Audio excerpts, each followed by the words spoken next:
vibaya kudaiwa.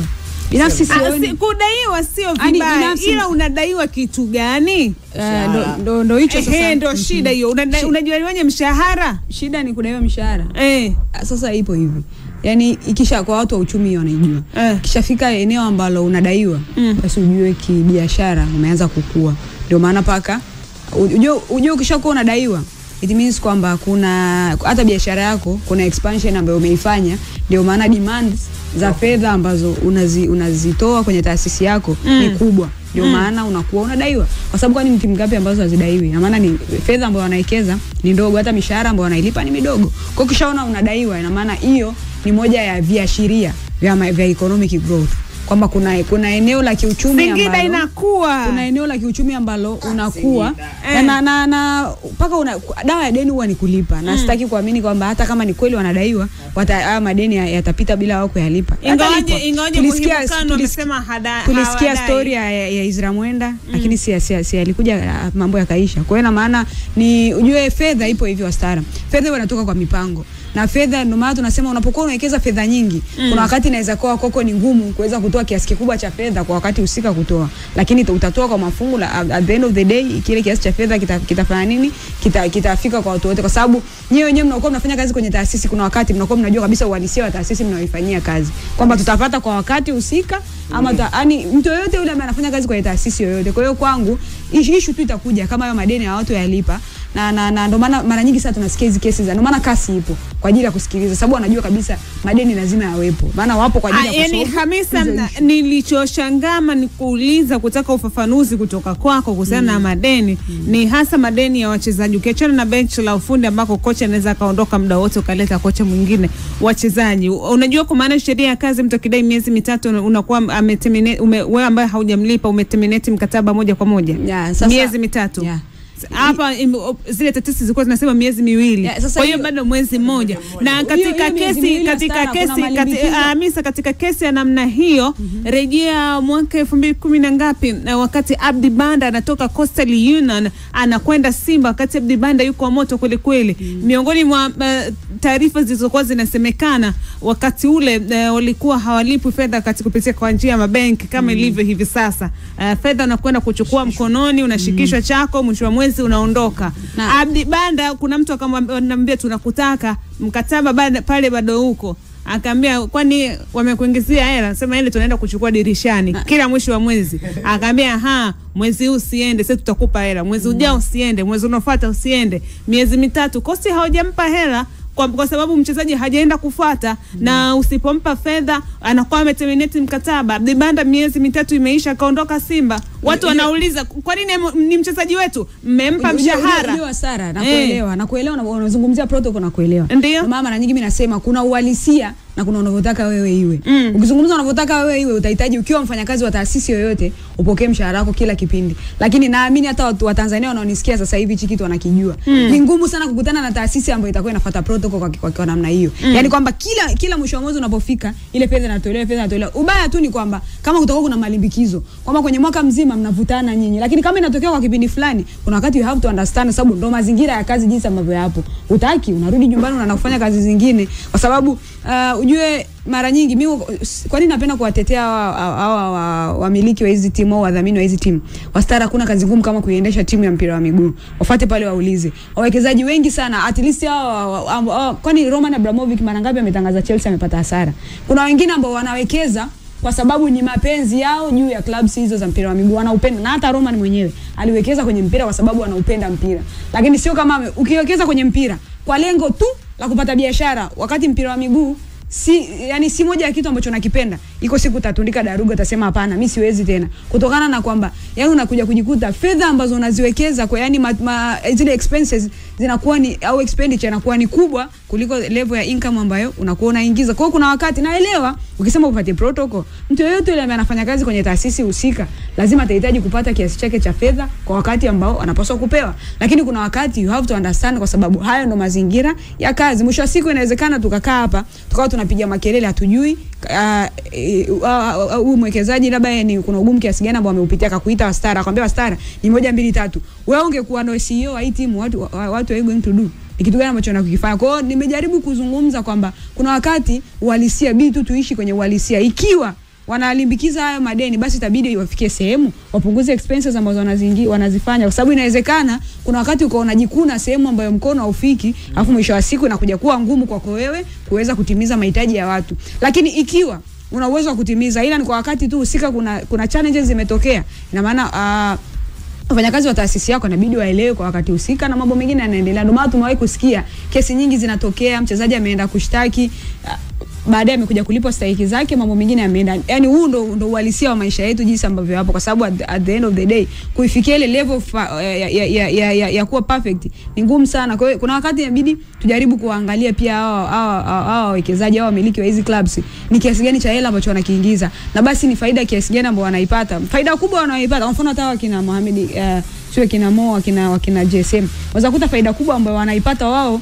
ni matangazo ya biashara zao ambazo wanazifanya, lakini inapita indirect kwa kutokana na kumbuka unapotangaza bidhaa, yes, na kwenye kutangaza bidhaa kuna mawili. Yawezekana hizo bidhaa zikavutia wateja sokoni zikanunuliwa ama zisiweze kununuliwa. Kwa hiyo mwisho wa siku unakuja kukuta wamewekeza kwa sababu football ipo katika damu yao, wanaupenda ule mchezo wa mpira wa miguu. Kwa hiyo kuna wakati pia inabidi tuishi kwenye uhalisia, sababu huu mchezo umeajiri watu wengi. Sisi tumekaa hapa tunazungumza kwa sababu ya hii football. Isingekuwepo huenda tusingekuwa hapa tunazungumza basket.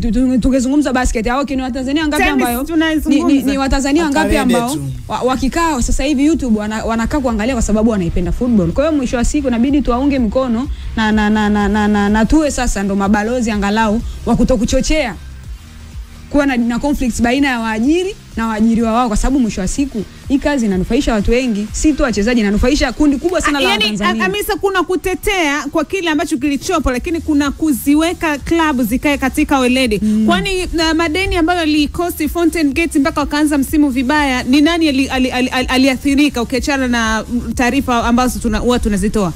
Wao wenyewe wanaathirika. Sasa kwa nini tusizungumze? Ndio maana nikasema wao wenyewe ndo wanafahamu namna ambavyo fedha wanazitumia na jinsi ambavyo wanazipata fedha. Ikiwa hichi kinachotokea sasa hivi ni challenge za kawaida, lakini mfumo wao wa uingizaji wa fedha upo kawaida, it's okay. Lakini ikitokea kwamba wanajitahidi, yani wanalazimisha kutumia kiasi kikubwa cha fedha kulingana na ambacho wako nacho wao, inabidi wafanye wanachotakiwa kufanya ni kupunguza expenses ambazo wanazitumia, kwa sababu mwisho wa siku kishakuwa na malimbikizi ya madeni, hata wachezaji hawezi kuwa na perform well uwanjani, sababu kila mtu anafanya kazi kwa ajili ya kupata fedha. Maana nilichojaribu kuzungumza ni kwamba wao wenyewe wakikaa CEO na watendaji wengine ndio wanafahamu kwamba kiasi cha fedha ambacho tunakiingiza upatikanaji wake utakuwa si wa kusuasua. Yaani Hamisa, mchezo wa mpira miguu ni mchezo wa wazi. Unavyosema wakikaa CEO wanazungumza, wanajua kile ambacho kinatokea. Kwani mara ngapi hapa wasikilizaji wanauliza swali, mchezaji fulani mbona hatumuoni? Sasa wachezaji wengine wanakuwa wanadai mchezo wa mpira wa miguu ni mchezo wa wazi, lakini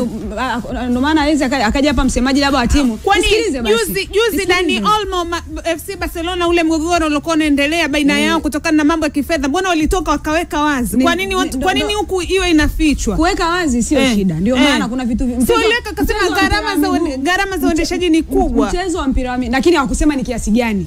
Tuelewane hapo. Mchezo wa mpira wa miguu ni mchezo wa wazi. Utakachokisikia wewe huko ni kwamba fulani anadaiwa, lakini ndio maana ni ngumu hata kujua mshahara wa mtu. Hata hao ndio maana unavyosikia mchezaji fulani amehama kwenda timu fulani kwa dawili, wale ndio kina Fabrizio wanaposti, lakini huwezi kukuta timu fulani nasema nimemsajili Hamisa kwa daula hivi. Hicho kitu huwezi kukikuta. Kuna vitu lazima vibaki kuwa siri. Sisi tunaelewana. Ndio maana nikasema wao ndio wanajua kiasi cha fedha ambacho wanakiwekeza. Hawezi wakaja hapa CEO akasema sisi tuna sasa nanili payroll system yetu iko hivi. Hawezi kukisema. Mwisho wa siku kesi kama hizi zitagundulika. Na hata sasa hivi inawezekana watu wako wanafahamu kwamba fulani anadai mshahara, lakini anadai kiasi gani ni ngumu kuweza kujua, sababu haya ni mambo ambayo ni asili.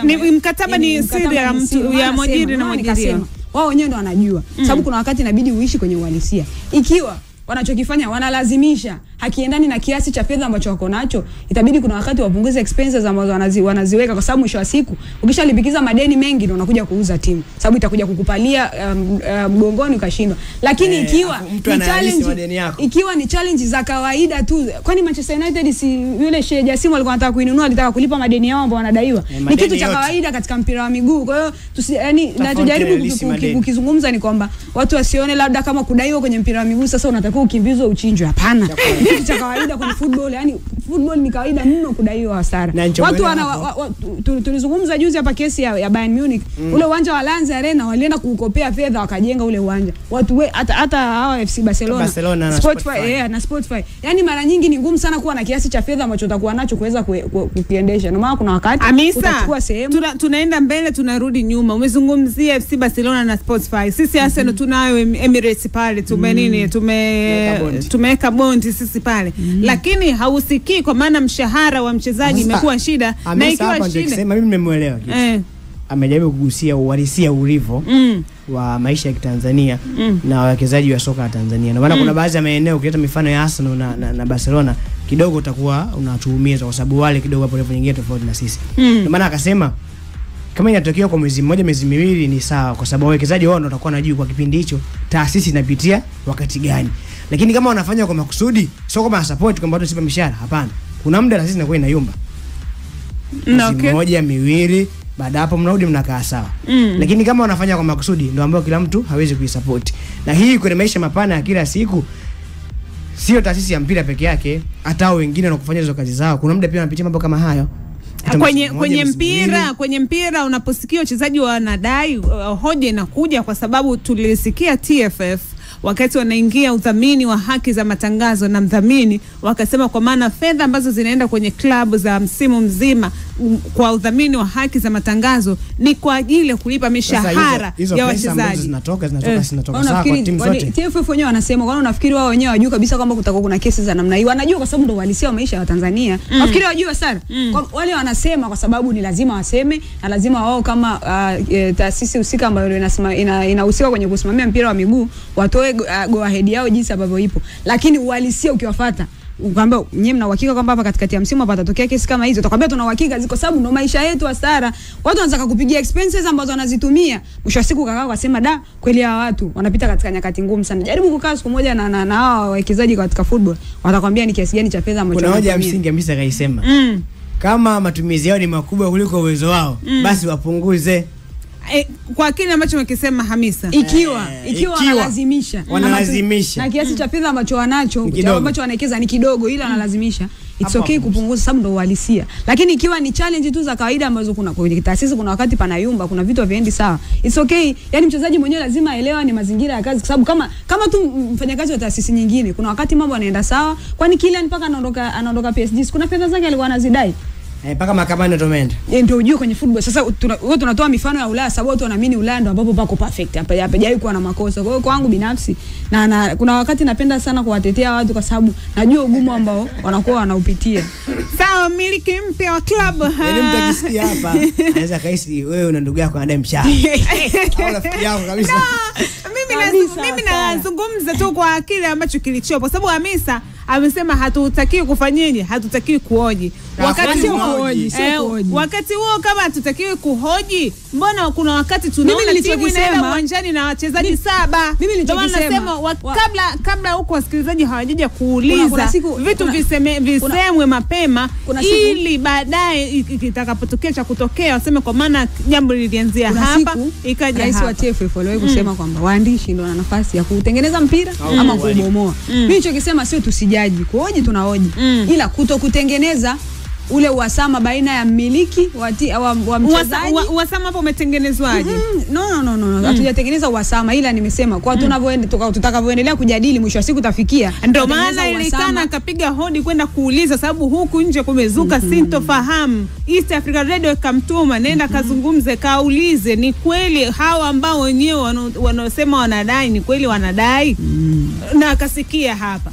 Sasa hiyo si ndo tuna level scoreboard. Kwa nini tumetengeneza uhasama wakati sisi tunataka kujua? Tungetoka hapa tukasema kwa maana Singida inadaiwa afu tukatoka na mabango tukaituhumu kwa nini Singida inadaiwa, ingekuwa ni shida. Lakini tukaenda kuwasikia upande wa Singida wanazungumza nini wao wenyewe kutokana na hiki ambacho kinazungumzwa. Anaongea na taifa hapa linamsikiliza. Ndio. Na hao ambao na wengine ambao wanatengeneza uhasama wapo huko. Na okay. Yes, inawezekana taasisi kana ndio watu wanania ovu wengine. Namna ambavyo wanaiandika ile taarifa, yani kama vile kuchochea. Ndio hao ambao wanasema na kama Singida ile zimeenda kutengeneza mageti basi.